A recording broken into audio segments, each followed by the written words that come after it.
Hey everybody, it's Shannon from Nana's Workshop. This is Garden Talk episode 8. How's everybody doing? It's been a hot minute since I have been given a tour of the garden, I think since March, so 2 months ago.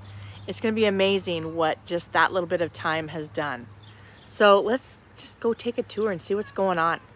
What's grown in the garden today?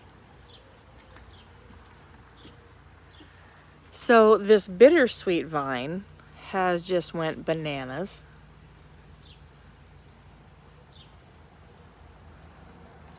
But loving it. And here's my shade area with all my hostas and my shade plants. Some corabelle in there, just a few. I did plant some fillers, so they're going to get a little bit bigger. But a lot of varieties of hostas. My bleeding heart. I did add some impatiens. They're going to get larger and it's going to be a nice little pop of color. The only thing I have not seen much, and they're usually later on, are my ferns. This whole area was ferns, and I'm seeing a select few this year. So I may have to check it out and maybe move some mulch and see what's going on underneath there. But yeah, many different varieties of hostas. I love hostas. Great variety of things to choose from. Another corabelle. Astilbe. I love, this is caramel corabelle and another corabelle, but I love that caramel color. It's just beautiful. There's another one. That might be root beer. And there's another one over there. Guys, these, I just love it in the shade garden. I really do. Lots of color. I did add some coleus the other day. I do have weeding. I have to get out here and do some weeding and some thinning. This hosta especially, I can thin out. This is one of my favorite ones. I just love that one. There's a little fern growing in there.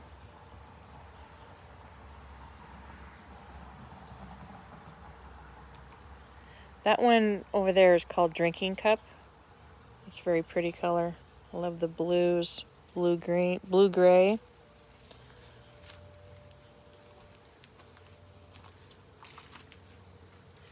This one is called Mouse Ear.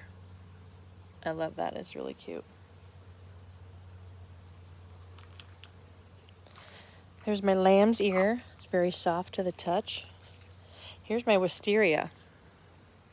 Now, I forget how long I've actually had it in the ground, but they say it takes 6 years for it before it blooms, before it does bloom. Look at this bittersweet, you guys. Is that not awesome up there? Very cool. And we'll come back around. These are some Stella d'Ors. My roses. These are knockout roses. I love them. My hen and chicks are doing great. I see the ants are getting to them. If you spray or pour white vinegar down there, it will get rid of the ants. Kind of a natural way to get rid of them. There's my midnight blue salvia. This is a Mediterranean lily. And it's really cute. Really cute blossoms in there. My Siberian iris. Some more daylilies. Of course, your columbine have been crazy. This I'm not going to pull out yet because it's bachelor buttons. And if it's purple, it's my mom's favorite. So I'm not going to take them down yet. Corabelle, that is black. Oh, it's one of the few that really takes the sun. Some Sweet William popped up this year, which is a nice surprise. I have some lilies. I believe those are the white lilies back there. My peonies are about ready to pop. Isn't this a pretty petunia? I love that with the speckled.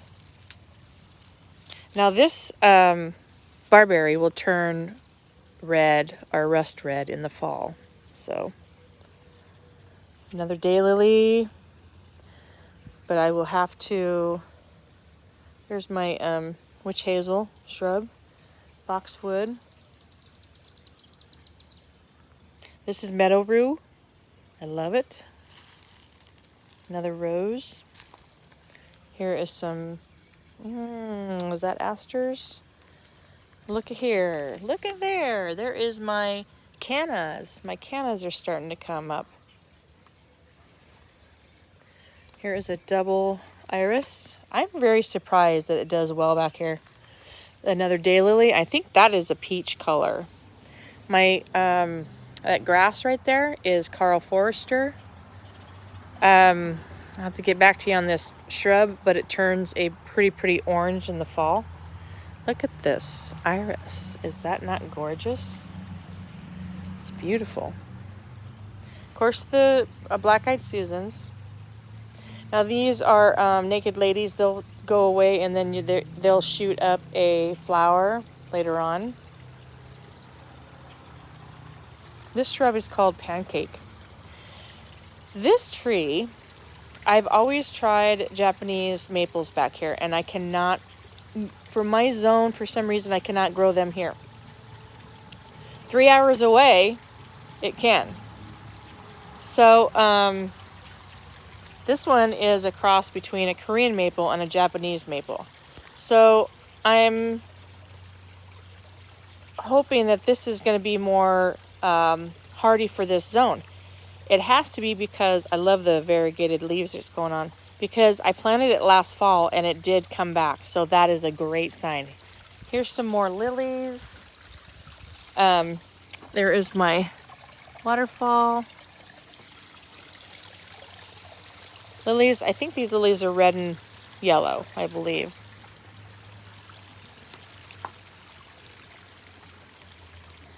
And my hostas. Look at those hostas. They're nice and big.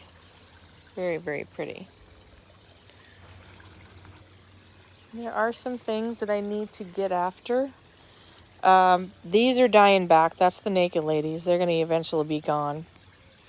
But I still have a lot of open areas, so I get to add more. There's Coreopsis, and I think that's a yellow back there.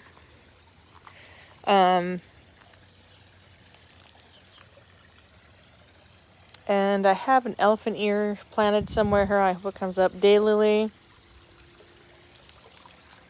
These are dying back. These are the alums.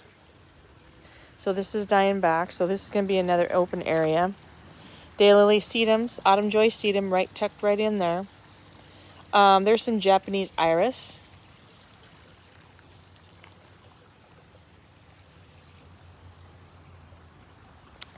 This little guy. My Alberta dwarf, my dwarf Alberta spruce, he has been in that pot for I don't know how many years, and he just loves it. Year after year, through the winter, he stays green. These lilies are like a pretty bright orange. Very pretty. My arborvitaes, some people pronounce it arborvitaes.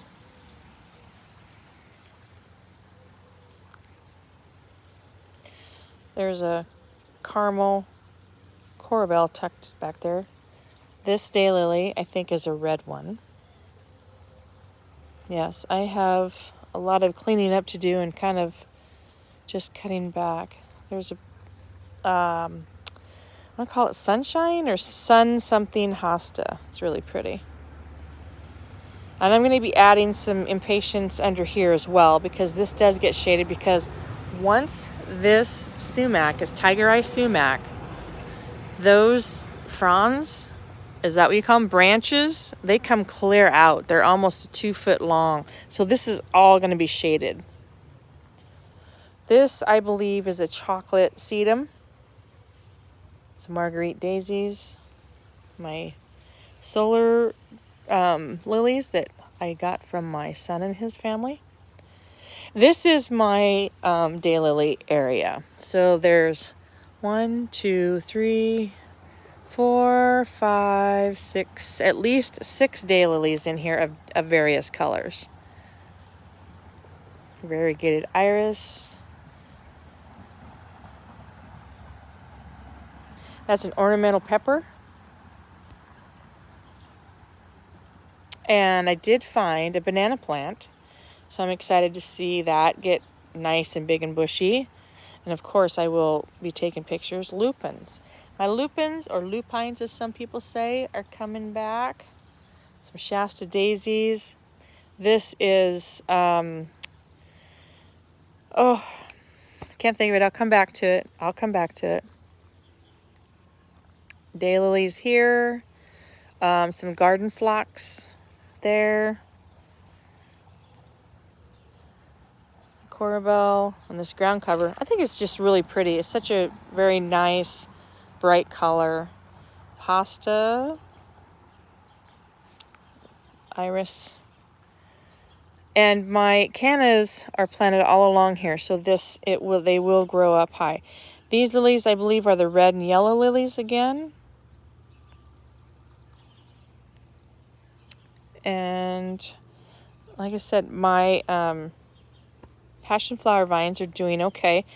They had a little bit of a shock in the transition of coming out. We did have kind of a cool night last night, but they're going to be fine. I see new growth on them. And the clematis, it's doing well. And that clematis is doing well. That one's a purple one, and the other one is a small white one. Sweet Autumn clematis. And that one's Jack Manny. And some coneflower and phlox, and here's some carex grass, salvia. These are my, I can't think of the name. Boy, I tell you what, words are escaping me today. Sorry, folks. But they're pink and white. They're just so cute. Love them.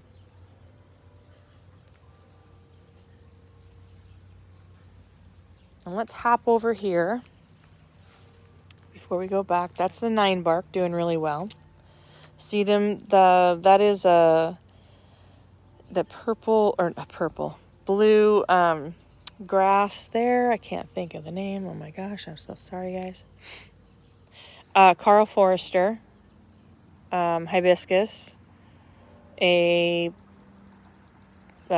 zebra grass back there, and Carl Forrester over there. This Lily of the Valley is starting to take over, so I'm trying to section at a time to take some of that out, like here. I did have a hibiscus here and over by the other white flag, and I'm not seeing any growth yet, but I'm going to wait because they are a slower, they take a little bit longer to come around. Hibiscus there. But these two were kind of hybrids, so I'm not sure. I'm kind of crossing my fingers. My weeping pussy willow is doing well, very well. And my blue nest, my carousel barberry, this turns several different shades from this to a light orange, dark orange, and then a pretty burnt red orange in the fall. So you'll see the transition of that as we go through. Another lupin. My dianthus is kind of thinned out, but it'll fill back in. Some Elijah bluegrass tufts.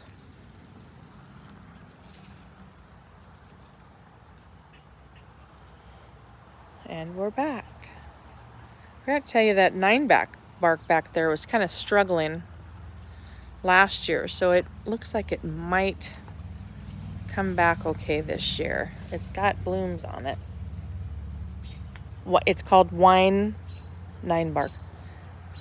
This clematis, the same Sweet Autumn, that's doing well here, covering up, filling in.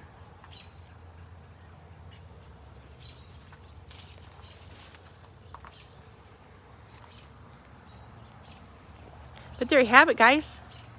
A walk in the garden see what's growing in Nana's Workshop's garden. So I hope you enjoyed the tour, guys. Watch for the next episode. Thanks again. God bless. We'll see ya.